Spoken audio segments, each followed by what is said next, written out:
अस्सलाम वालेकुम स्टूडेंट, उम्मीद करती हूँ आप सब खैरियत से होंगे। आज हम लैब 2 का टास्क करेंगे और स्टूडेंट आपको मैं एक बात बता दूँ कि ये जो क्वेश्चन के आंसर होते हैं, जब तक आप क्वेश्चन को एनालाइज करना नहीं सीखते, क्वेश्चन को आप अंडरस्टैंड करना नहीं सीखते, आपको क्वेश्चन के आंसर करने कभी भी नहीं आएंगे। अब अगर हम इस टास्क को देखें तो यहाँ पे हमारा एक क्वेश्चन है और उसमें है assume that you have following data relations. हमारे पास डाटा रिलेशन मीन के ये 3 टेबल हैं। एक बीआईटी के स्टूडेंट का टेबल है, एक नेस्ट के स्टूडेंट का टेबल है और एक यूएआर के स्टूडेंट का टेबल है।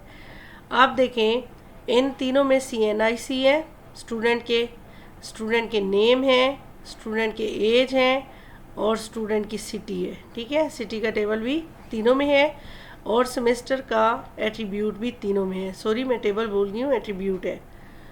नेक्स्ट आप देखें कि जो नेस्ट का टेबल है इसमें फ़ोन नंबर है, एक एट्रीब्यूट जो कि बाकी दोनों टेबल में नहीं है। और इसी तरह से सीजीपीए वो एट्रीब्यूट है यूएआर का कि जो बाकी दोनों टेबल में नहीं है। तो ये है हमारे पास टोटल स्कीमा। ठीक है, जिसके ऊपर हमने क्या करना है कि क्यूरीज परफॉर्म करनी है। अब कुछ ऐसे स्टूडेंट हैं बेटा कि जो इन तीनों टेबल्स में होंगे, मीन के बीआईटी, नास्ट और यूएआर में इनरोल्ड है। हमें कैसे पता चलेगा? हमें सीएनआईसी से पता चलेगा, क्योंकि सीएनआईसी तो एक बंदे का सेम ही होता है ना, चाहे वो जितनी इंस्टीट्यूट्स में भी चला जाए, चाहे कि वो जॉब कर रहे हो या चाहे कि वो स्टूडेंट हो। ठीक है, कुछ ऐसे स्टूडेंट होंगे जो कि बीआईटी और नास्ट में होंगे, कुछ ऐसे स्टूडेंट होंगे जो नास्ट और यूएआर में होंगे, कुछ ऐसे स्टूडेंट होंगे जो यूएआर और बीआईटी में इनरोल्ड होंगे। चलें जी, क्वेश्चंस करते हैं। सबसे पहला क्वेश्चन है हमारे पास। देखिए हमने पहले क्या करना है, वो कह रहे हैं write SQL query for the following statement. अब ये क्या करना है कि स्टेटमेंट क्या है कि यूनियन, इंटरसेक्शन और सेट डिफरेंस के थ्रू हमने इन क्यूरीज़ का आंसर करना है। अगर आपको यूनियन, इंटरसेक्शन और सेट डिफरेंस की डिटेल चाहिए तो आप लैब 2 की जो फर्स्ट वीडियो है उसको आप देखें। उसमें आपको बड़े अच्छे तरीके से मैंने इसकी अंडरस्टैंडिंग दी है कि ये कब कैसे इस्तेमाल किए जाते हैं, इसका सिंटैक्स क्या होता है और इसमें आप कह लो कि स्पेसिफिकेशंस क्या हैं। फर्स्ट क्वेश्चन है हमारे पास, display all CNIC numbers of BIT student and NUST student. हमने वो तमाम के तमाम सीएनआईसी शो करवाने हैं जो कि स्टूडेंट बीआईटी में पढ़ रहे हैं उनके और जो स्टूडेंट नास्ट में पढ़ रहे हैं उनके। मीन के सिंपल है, यहाँ पे जब हमारे पास 2 या 2 से ज़्यादा टेबल का सारा डाटा शो करवाना हो तो हम यूनियन की क्यूरी यूज़ करते हैं। नेक्स्ट देखें, CNIC number must not repeat. तो आपके माइंड में एक वर्ड आया होगा डिस्टिंक्ट, लेकिन हमने वो यूज़ नहीं करना, क्योंकि लास्ट लैब में मैंने आपको बताया है कि यूनियन का जो कीवर्ड होता है ये ना सिर्फ 2 या 2 से ज़्यादा टेबल में से डेटा को एक ही कॉलम में या एक ही टेबल में शो कराता है, बल्कि जो रिपीटेशन होती है वो भी ख़त्म कर देता है। लाइक अगर दोनों टेबल में सेम डाटा हो तो उसको 2 बार नहीं शो करवाएगा, 1 बार शो करवाएगा। तो इसलिए डिस्टिंक्ट का कीवर्ड यूज़ करने की ज़रूरत ही नहीं है कि यूनियन बाय डिफ़ॉल्ट रिपीटेशन होने ही नहीं देता। तो इसके लिए हम सिंपल सी क्यूरी लिखेंगे, select CNIC from BIT union select CNIC from NUST. अच्छा, यहाँ पे कॉलम एलियासिंग मैंने यूज़ किया है, अगर आप चाहें तो यूज़ कर सकते हैं, अगर आप चाहें तो ना करें। ये इसलिए कि अगर आपने कॉलम एलियासिंग यूज़ ना किया तो फिर जस्ट सीएनआईसी शो करवाएगा सीएनआईसी के नाम के कॉलम के साथ। तो यहाँ पे देखिए हमारे पास जो कॉलम नेम है बाय यूजिंग कॉलम एलियासिंग मैंने यूज़ किया है, तो इससे थोड़ी अंडरस्टैंडिंग वगैरह बढ़ गई है कि हमारे पास ये जो कॉलम है शो क्या करवा रहा है, CNIC of BIT and NUST student ये शो करवा रहे हैं। हाँ जी, नेक्स्ट देखते हैं हमारे पास क्वेश्चन है, display distinct student names from all above 3 tables. हमने करना क्या है कि स्टूडेंट के नेम शो करवाने हैं, तीनों टेबल के स्टूडेंट के नेम शो करवाने हैं। मीन के वो तमाम नाम जो इन तीनों टेबल में मौजूद है वो हमने शो करवा देने हैं। यहाँ पे भी देखें डिस्टिंक्ट का कीवर्ड यूज़ हुआ है, लेकिन हम नहीं यूज़ करेंगे, क्योंकि जब हमने तीनों टेबल का डाटा शो करवाना है तो हमने यूनियन लगाना है, और यूनियन बाय डिफ़ॉल्ट क्या करता है कि रिपीटेशन को ख़त्म कर देता है। तो यहाँ पे मैंने क्यूरी लिखी है select S name from BIT, select S name from NUST, select S name from UAR, और इनके दरमियान में मैंने जो कीवर्ड यूज़ किया है it is union. Query execute करेंगे तो हमारे पास तमाम नाम स्टूडेंट्स के आ जाएंगे, ठीक है। अब इनमें से जो अली है, अली एक ऐसा स्टूडेंट है कि जिसका डाटा इन तीनों टेबल में पड़ा हुआ है, लेकिन अली 3 टाइम नहीं शो हुआ, अली 1 टाइम शो हुआ है। नेक्स्ट हम देखते हैं, हमारे पास क्वेश्चन है डिस्प्ले ऑल दो student who are studying in BIT and UAR at the same time. Mean कि हमने जस्ट उन स्टूडेंट का डाटा शो करवाना है कि जो BIT और UAR में पढ़ रहे हैं, ठीक है। मीन के इन दोनों के दरमियान में जो डाटा सेम है जस्ट हमने वो शो करवाना है। तो यहाँ पे सिंपली हमारे पास इंटरसेक्ट का कीवर्ड यूज़ होगा। हमने क्या करना है, select S name from BIT, intersect select S name from UAR। तो इस क्यूरी को हम क्या करेंगे कि एग्जीक्यूट करेंगे, तो हमारे पास अब वो वाले स्टूडेंट के नेम आ गए हैं कि जो कि BIT और UAR में पढ़ते हैं। अच्छा, यहाँ पे डिस्प्ले ऑल है। अगर डिस्प्ले ऑल है तो आप चाहें तो प्रोजेक्टेड कॉलम भी लगा सकते हैं कि जो BIT के और UAR के सेम हो, और ये तब आपको ये समझ आएगा कि जब आप इसके स्कीमा को देखेंगे। स्कीमा को क्यों देखेंगे कि BIT में हमारे पास ये देखें CNIC, एस नेम, SH और SCT और सेमेस्टर हैं, ठीक है। और ये पांचों के पांचों एट्रीब्यूट जो हैं बाकी दोनों टेबल में भी हैं, बट आप देखें हम यहाँ पे कंपैरिजन कर रहे हैं इसका UAR के साथ, ठीक है। तो UAR में हम देखते हैं कि हमारे पास एक कॉलम है जो कि CGPA, और ये हमारे पास BIT के टेबल में नहीं है। तो हम क्या करेंगे कि प्रोजेक्टेड कॉलम यही वाले उठा लेंगे और जस्ट यही शो करवा देंगे, अगर आप सारे का सारा डाटा इसमें शो करवाना चाह रहे हैं तो हमारी ये क्यूरी थी। एस नेम की जगह पे ये जो कॉलम नेम है इनको मैं पेस्ट कर देती हूँ दोनों क्यूरीज़ में, ठीक है। ये हमारे पास इस तरह से क्यूरी बन जाएगी। इसको हम एग्जीक्यूट करेंगे तो ये हमारा डाटा फुल आ जाएगा। अच्छा स्टूडेंट, अगर आप चाहें तो आप इस तरह से भी क्यूरी एग्जीक्यूट करवा सकते हैं। और देखिए हमने BIT के सारे कॉलम उठाए हैं, तो आप चाहें तो आप यहाँ पे स्टेरिक भी लगा सकते हैं, ठीक है, क्योंकि इसमें भी यही वाले सारे कॉलम आ रहे होंगे जो कि UAR के हम शो करवा रहे हैं। देखिए इंटरसेक्शन यूनियन सेट डिफरेंस में होता ये है कि दोनों क्यूरीज़ में जिनके दरमियान में हम ये ऑपरेशन परफॉर्म कर रहे होते हैं, प्रोजेक्टेड कॉलम या आप कह लें कि ये जो स्पेसिफिक कॉलम होते हैं ये इनका नंबर सेम होना चाहिए। फॉर एग्जांपल अगर हमने यहाँ पे 5 कॉलम लिए हैं तो BIT में भी हमने 5 कॉलम ही लेने हैं, और फिर उसके अलावा कोरिस्पोंडिंग जो होते हैं कॉलम उनकी डाटा टाइप भी सेम होनी चाहिए। मज़ीद अगर आपको इसके ऊपर अंडरस्टैंडिंग चाहिए तो आप लैब 2 वाली वीडियो देख लें, उसमें हर चीज़ मैंने विद द एग्जांपल एक्सप्लेन की है। तो देखें हमने स्टेरिक भी लगाया है तो हमारे पास रिज़ल्ट पे कोई असर नहीं पड़ा, कोई एरर नहीं आया। नेक्स्ट हमारे पास क्वेश्चन है डिस्प्ले नेम ऑफ दो student who are only studying in BIT but not in NUST. BIT में जो पढ़ रहे हैं और नस्ट में नहीं है। तो यहाँ पे देखें हमारे पास प्रोजेक्टेड टेबल 2 हैं, BIT और नस्ट, इन दोनों का कंपैरिजन है। मीन के BIT के हमने वो स्टूडेंट शो करवाने हैं कि जो नस्ट में ना पढ़ रहे हो, ठीक है। अगर इनमें कोई सेम है तो वो शो ना हो। तो यहाँ पे सिंपल हमने सेट डिफरेंस यूज़ करना है और उसके लिए हम कीवर्ड यूज़ करते हैं एक्सेप्ट का, ठीक है। और हमारा प्रोजेक्टेड कॉलम सिर्फ नेम था, इसलिए हमने क्यूरी लगाई है select S name from BIT except select S name from NUST. तो जी ये हमारे पास ये डाटा आ जाएगा। नेक्स्ट हमारे पास एक क्वेश्चन है display all data of student of BIT who are also enrolled in UAR and NUST. हमने क्या करना है कि इन तीनों टेबल्स में से उन स्टूडेंट का डाटा लाना है कि जो तीनों में सेम हो। बीआईटी में भी स्टूडेंट पढ़ता हो, इनरोल हुआ हुआ हो, और यूएआर में भी एनरोल हुआ हुआ हो, और नास्ट में भी एनरोल हुआ हुआ हो एट द सेम टाइम। तो इसके लिए हमने सिंपल क्या करना है, इंटरसेक्शन करनी है। तो यहाँ पे भी हमने क्या किया कि प्रोजेक्टेड कॉलम हमारे पास, हमने सारा डाटा करवाना है, तो ये चारों कॉलम हमने बीआईटी से भी ले लिए, पांचों कॉलम। अगर आप चाहें तो आप स्टेरिक की क्यूरी भी लगा लें।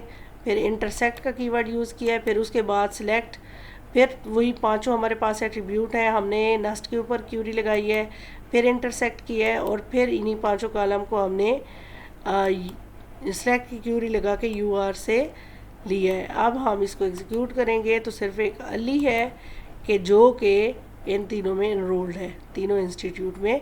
नेक्स्ट हमारे पास क्वेश्चन है, display list of all cities from all tables.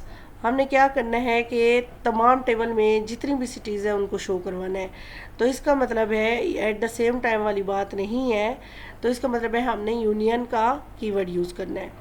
Next आप देखें कि city name must not repeat.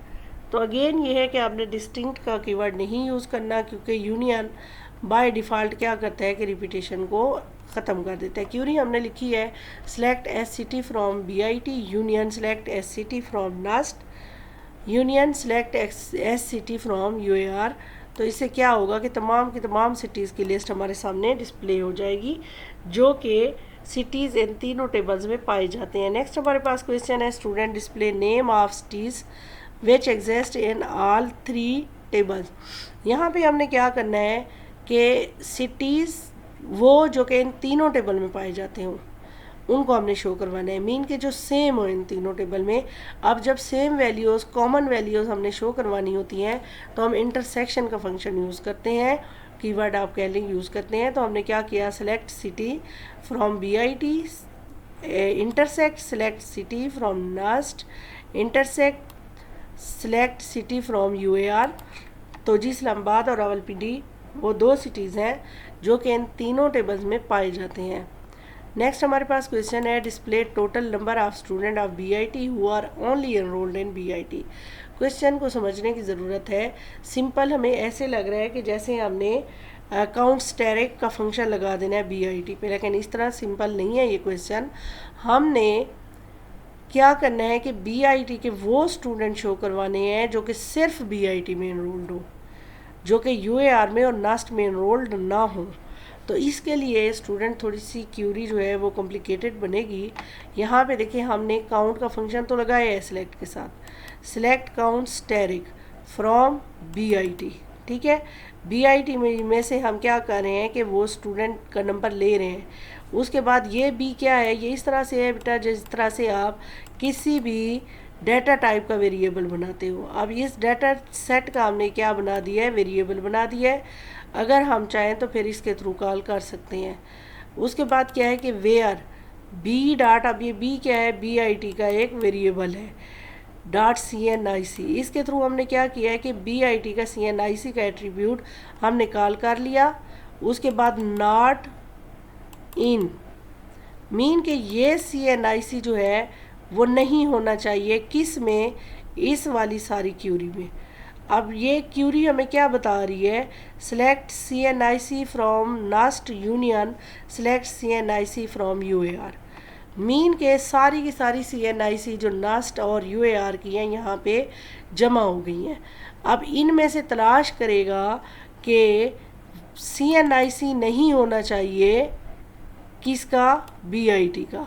उन तमाम को रिजेक्ट कर देगा जो कि सिमिलर होंगी नास्ट के टेबल में और सिमिलर होंगी यूएआर के टेबल में, और बाकी हमारे पास जो बचेगा बीआईटी का डाटा वो शो करवा देगा कि वो डाटा है कितना, उसका नंबर शो करवा देगा, ठीक है। इस तरह से अगर आप चाहें तो वेरिएबल बना के भी कर सकते हैं, और अगर आप चाहें तो वेरिएबल के बगैर भी कर सकते हैं। यहाँ पे हम क्या कर देंगे, पूरा का पूरा टेबल का नेम लिख देंगे। सेम बात होती है, थोड़ा सा वेरिएबल का आपको इसलिए टच दे रही हूँ क्योंकि हमारी जो नेक्स्ट वीडियोस होंगी या हमारे जो नेक्स्ट लेक्चर होंगे उसमें हम वेरिएबल बनाएंगे टेबल्स के। तो देखिए हमारे पास सेम डाटा आ रहा है, ठीक है। क्या किया इसने, काउंट का फंक्शन है, ठीक है। अगर आपको, अच्छा स्टूडेंट, आपको मैं क्वेश्चन दे रही हूँ कि आपने अब वही एक, हाँ यहाँ से पता चल रहा है ना कि कोई एक ही टेबल है, उस रो को आपने क्या करवाना है कि शो करवाना है कि वो रो कौन सी है, ठीक है।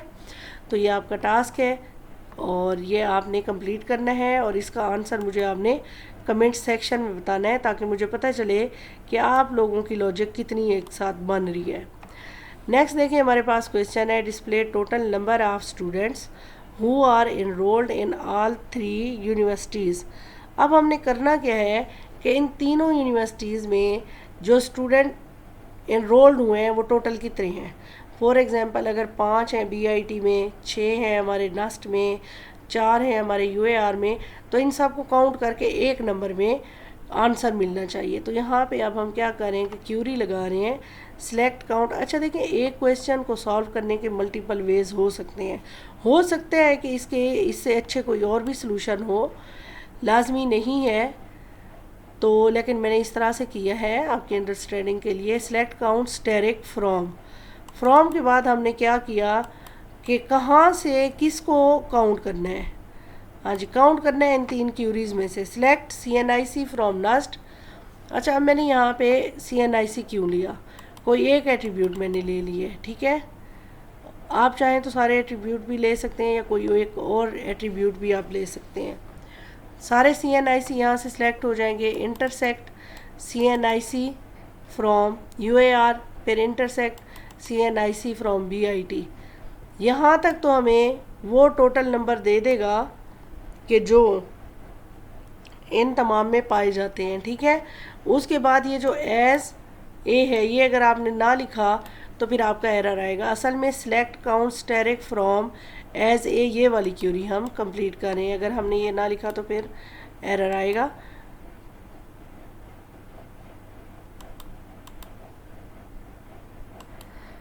तो स्टूडेंट हम इस तरह से करते हैं, इस क्यूरी को हम बाय यूजिंग सब क्यूरीज सॉल्व कर लेते हैं, ठीक है।